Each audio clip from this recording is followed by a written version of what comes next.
Abortion is in the news again as a bill recently passed the United States Senate, a bill that was to protect a child that was born. The bill is actually called the Born Alive Abortion Survivors Act.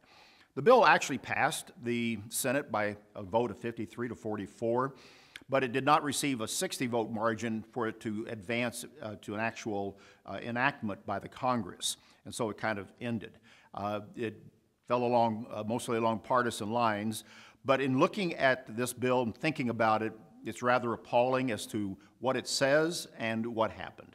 Look at the title of the bill again. Born Alive Abortion Survivors Act. Children that are born full term, they're alive, they survive abortion. They made it through 9 months in their mother's womb.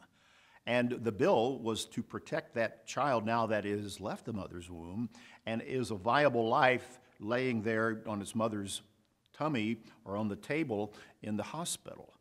And now we have gone to the point where we need to have a law to protect that child.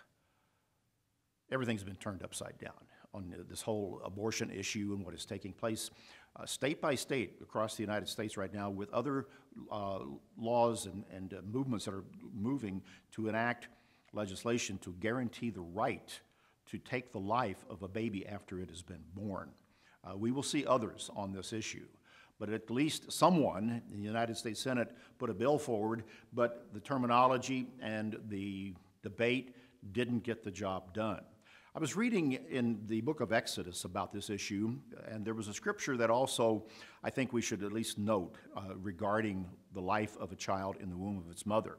In Exodus chapter 21, verses 22 to 25, God gave to his people Israel a code that said that if a woman was injured by someone and she was with child, that if the child was okay, the birth continued on, there was still a recompense that was due to the family. But if a serious injury took place that would result in the death of the child, perhaps a miscarriage, then he said in verse 25, God says, take life for life. Life for life.